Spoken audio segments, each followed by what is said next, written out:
ఏరియాలో సింగరేణి యాజమాన్యం సహకారంతో ఆనాడు క్రీడాకారులు కళాకారులు అందరూ కలిసి ఈ యొక్క స్టేడియాన్ని నిర్మించుకోవడానికి చాలా కష్టపడ్డారు. అప్పుడు మా ఏఐటీసీ నాయకుడు బ్రాంచ్ సెక్రటరీ అప్పుడు పి నర్సయ్య గారు కూడా బాగా సహకరించి ఈ యొక్క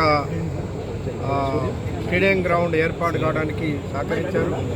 అట్లనే చాలామంది ఆఫీసర్స్ కూడా సహకరించబట్టే అప్పుడు ఈ యొక్క స్టేడియం గ్రౌండ్ అనేది సాధించడం జరిగింది.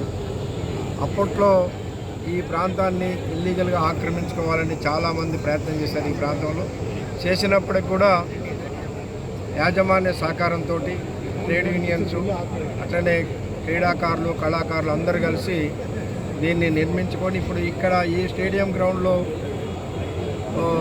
నేర్చుకున్నటువంటి వాళ్ళు చాలామంది నేషనల్ లెవెల్కి కూడా అనేక స్పోర్ట్స్లో పార్టిసిపేట్ చేయడం అనేది జరిగింది. వారందరికీ కూడా ఈ యొక్క స్టేడియం గ్రౌండే ఒక మెట్టుగా ఉపయోగపడింది. కాబట్టి సింగరేణి యాజమాన్యం భవిష్యత్తులో కూడా ఇంకా మరింతగా క్రీడాకారులని ప్రోత్సహించడానికి ఇలాంటి స్టేడియం గ్రౌండ్స్ అన్ని చోట్ల కూడా ఏర్పాటు చేయాలని చెప్పేసి మేము ఏఐటీసీగా కోరుతాం.